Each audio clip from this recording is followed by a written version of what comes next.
Welcome, Kant Part 2 কান্টিয়ান epistemology, কান্টের জ্ঞান তত্ত্ব নিয়ে আলোচনা করব। জ্ঞানের উৎপত্তি প্রসঙ্গে দুটি মতবাদ প্রচলিত আছে, তোমরা সকলেই জানো। এম্পিরিসিজম অভিজ্ঞতাবাদ এবং রেশনালিজম বুদ্ধিবাদ। অভিজ্ঞতাবাদীদের মূল বক্তব্য হল জ্ঞানের উৎস হল অভিজ্ঞতা। লক, বার্কলে, হিউম এরা হচ্ছেন অভিজ্ঞতাবাদী দার্শনিক। আর বুদ্ধিবাদীদের মূল বক্তব্য হল জ্ঞানের উৎস হচ্ছে বুদ্ধি। ডেকার্ট, স্পিনোজা, লাইবনিজ এরা হচ্ছেন বুদ্ধিবাদী দার্শনিক। কান্ট মনে করেন জ্ঞানের উৎপত্তির জন্য অভিজ্ঞতা এবং বুদ্ধি এই দুটোরই প্রয়োজন। অভিজ্ঞতা জ্ঞানের উপাদান সরবরাহ করে এবং বুদ্ধি জ্ঞানের আকার প্রদান করে। কান্ট মনে করেন শুধুমাত্র অভিজ্ঞতা দিয়ে জ্ঞান লাভ করা যায় না। আমাদের মনের মধ্যে একটা পূর্ব ধারণা, এ প্রায়োরাই ক্যাটেগরি থাকে এবং বুদ্ধি সেই ধারণাকে সংহত আকার দেয়, রূপ দেয়। কান্টের পূর্বে দার্শনিকদের ধারণা ছিল যে জাগতিক বস্তু আমাদের জ্ঞানকে নিয়ন্ত্রণ করে, কিন্তু কান্ট মনে করেন যে আমাদের জ্ঞানই বস্তুকে নিয়ন্ত্রণ করে। আমাদের মনের মধ্যে পূর্বস্থাপিত যে ধারণা, এ প্রায়োরাই ক্যাটেগরি, তা জ্ঞানকে সুসংহত রূপ দেয়। সুতরাং অভিজ্ঞতা এবং মনের এই পূর্বস্থাপিত ধারণা, এই উভয়ের জন্যই জ্ঞান লাভ সম্ভব হয়। কান্টের এই তত্ত্ব দর্শনে যে বিপ্লব সৃষ্টি করেছে তা কোপার্নিকীয় বিপ্লব নামে পরিচিত। অ্যাস্ট্রোনমিতে, জ্যোতির্বিদ্যায় কোপার্নিকাস বিপ্লব সৃষ্টি করেছিলেন, তোমরা জানো। কোপার্নিকাসের পূর্বে জ্যোতির্বিজ্ঞানীদের ধারণা ছিল যে পৃথিবী স্থির, সূর্য পৃথিবীর চারিদিকে ঘোরে। কিন্তু কোপার্নিকাস বলেন যে সূর্য স্থির, পৃথিবী সূর্যের চারিদিকে ঘোরে এবং এই যে সৌর জগৎ, এর মূল কেন্দ্র হচ্ছে সূর্য। এটি জ্যোতির্বিদ্যায় বিপ্লবের সৃষ্টি করেছিল, আলোড়নের সৃষ্টি করেছিল। ঠিক সেই রকম বিপ্লবের সৃষ্টি করেছে দর্শনে কান্টের তত্ত্ব। সেই জন্য এটি কান্টের দর্শনে কোপার্নিকীয় বিপ্লব, কোপার্নিকান রিভলিউশন নামে খ্যাত। পূর্বের ক্লাসে আলোচনা করেছিলাম যে কান্ট বুদ্ধির ক্ষেত্রে দুই প্রকারের বুদ্ধির কথা বলেছেন: বিশুদ্ধ বুদ্ধি, পিওর রিজন, এবং ব্যবহারিক বুদ্ধি, practical reason. Critic of pure reason গ্রন্থে কান্ট জ্ঞানের উৎপত্তি এবং মানুষের মস্তিষ্কে জ্ঞান অর্জনের যে ক্ষমতা তা নিয়ে আলোচনা করেছি।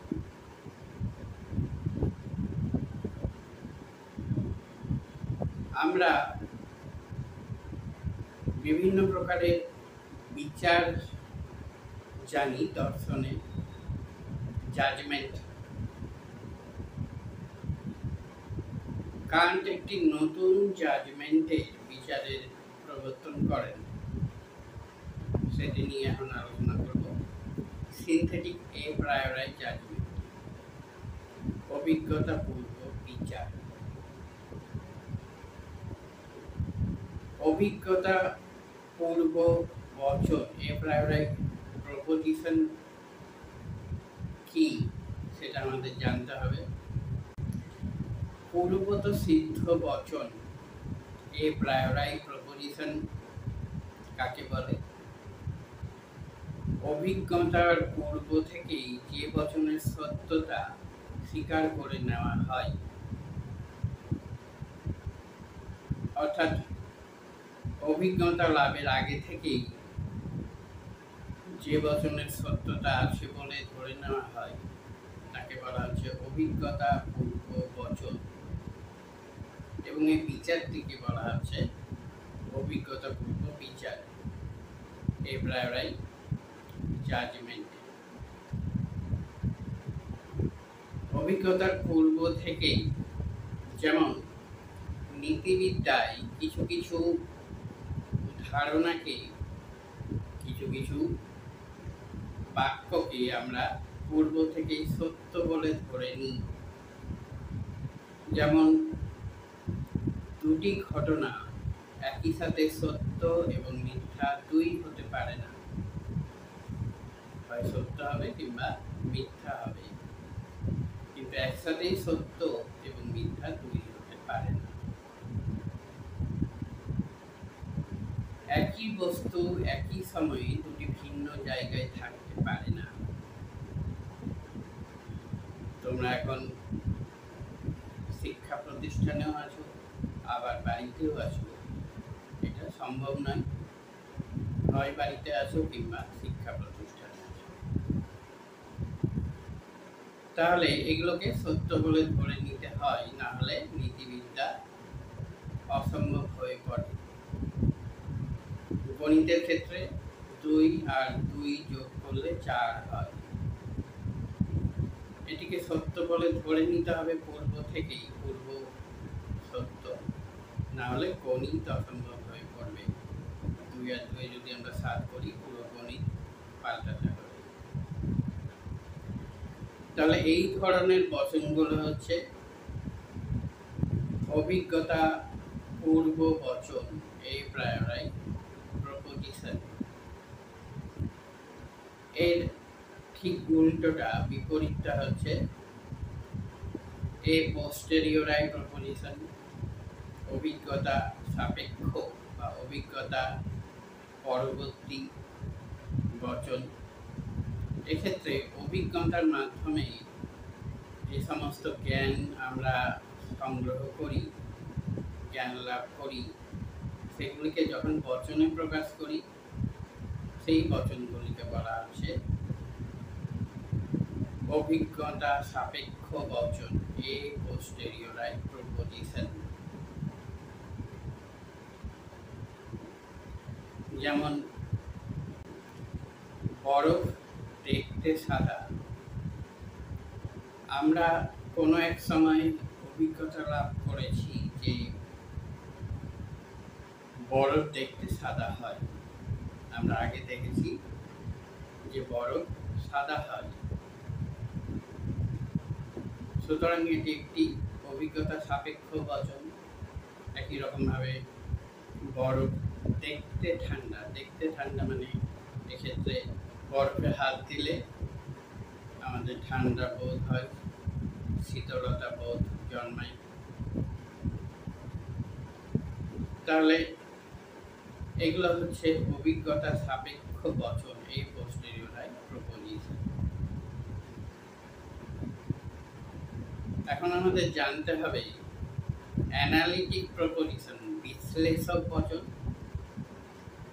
এবং সিনথেটিক প্রপোজিশন সংশ্লেষক বচন কাকে বলে?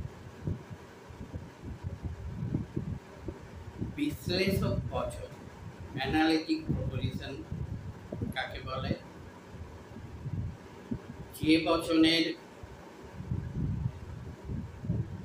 উদ্দেশ্যকে বিশ্লেষণ করলে বিধেয়কে পাওয়া যায়। বিধেয় উদ্দেশ্য সম্পর্কে নতুন কিছু প্রকাশ করে না, তাকে বলা হচ্ছে বিশ্লেষক বচন অ্যানালিটিক প্রপোজিশন।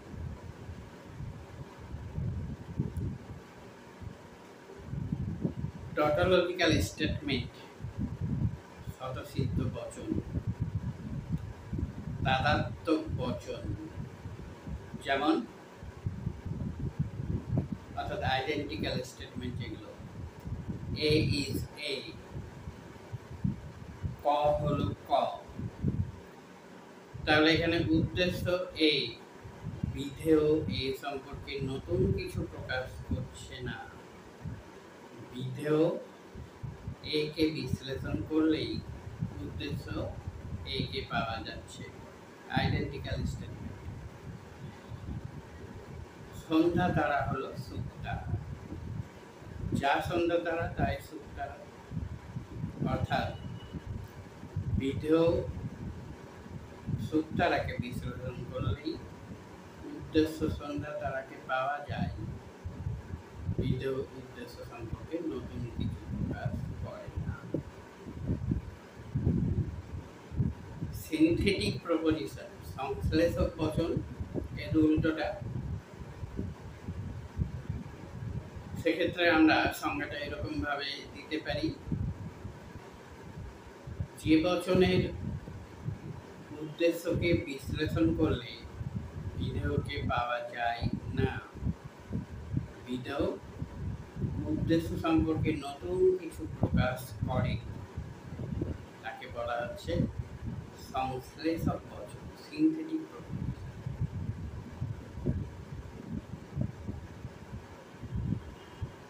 যেমন 2 আর 2 4, গণিতের ক্ষেত্রে 2 আর 2 যোগ করলে 4 হয়।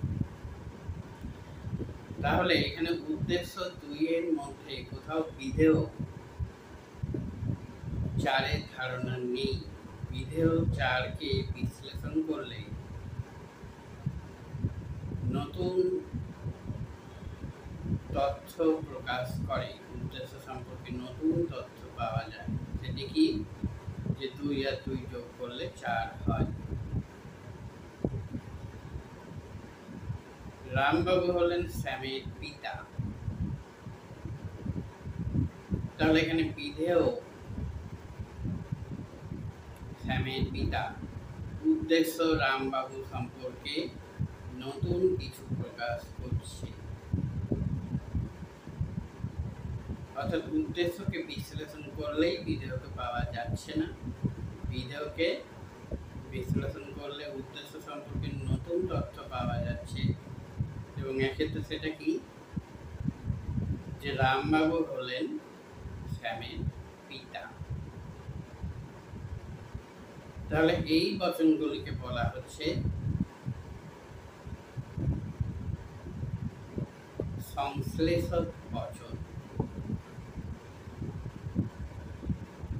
কান্ট একটি নতুন বচনের তথা নতুন বিচারে প্রবর্তন করেন, সেটি হচ্ছে সিনথেটিক এ প্রায়োরি প্রপোজিশন, এবং জাজমেন্টটাকে বলা হচ্ছে synthetic a priory judgement. Synthetic a priori proposition সংশ্লেষক পূর্বত সিদ্ধ বচন কাকে বলে? তাহলে আগে আমরা পূর্বত সিদ্ধ বচন কাকে বলে পেয়েছি, সংশ্লেষক বচন কাকে বলে পেয়েছি।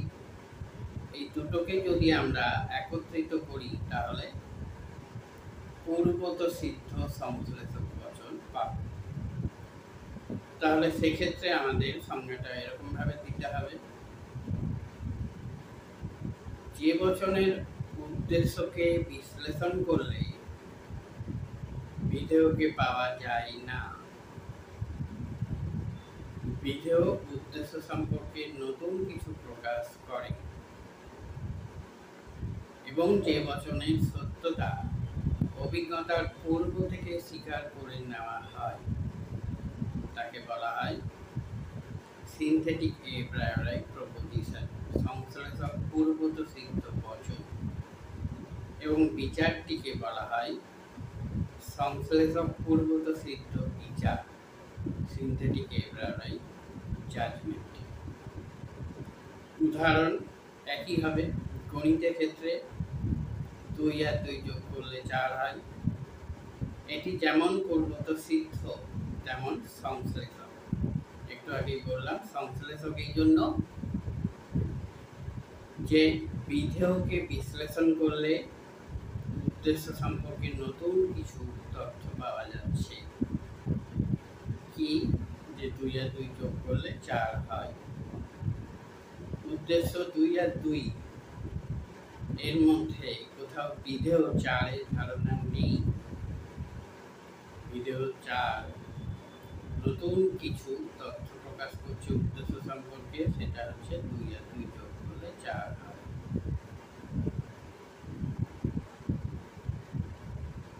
এবং এটি পূর্বত সিদ্ধ, কারণ অভিজ্ঞতার পূর্ব থেকেই এই সত্যকে আমাদের স্বীকার করে নিতে হয়, না হলে গণিতিক সম্ভব হবে না। যেমন তর্কবিদ্যাতেও একটু আগে বললাম যে কিছু বাক্য আমাদের স্বীকার করে নিতে হয়, ঠিক সেই রকম এক্ষেত্রেও আমাদের স্বীকার করে নিতে হয় অভিজ্ঞতার পূর্ব থেকেই, তাহলেই সেটা সম্ভবপর হয়। তাহলে এই ধরনের বচন একাধারে অভিজ্ঞতা পূর্ব বচন এবং সংশ্লেষক বচন।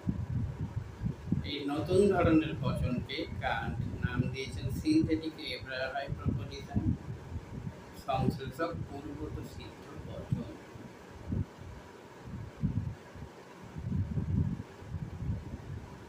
সুতরাং কান্টের জ্ঞান তত্ত্বের ক্ষেত্রে আমরা দুটো জিনিস পেলাম। এক হচ্ছে কোপার্নিকান রিভলিউশন, কান্টের দর্শনে কোপার্নিকীয় বিপ্লব, আর পেলাম synthetic a priori proposition and judgment, সংশ্লেষক পূর্বত সিদ্ধ বচন এবং বিচার। তার সাথে সাথে আমরা সংশ্লেষক বচন কাকে বলে, বিশ্লেষক বচন কাকে বলে, পূর্বত সিদ্ধ বচন কাকে বলে, পরত সাধ্য বা অভিজ্ঞতা সাপেক্ষ এই পোস্টেরিয়র প্রপোজিশন কাকে বলে, এগুলো জানতে পারলাম। আগের ক্লাসে কান্টিয়ান এথিক্স, কান্টের নীতিতত্ত্ব নিয়ে বিশদ আলোচনা হয়েছে। কান্টের ক্ষেত্রে এই দুটো ক্লাস তোমাদের কাজে দিবে আশা করছি।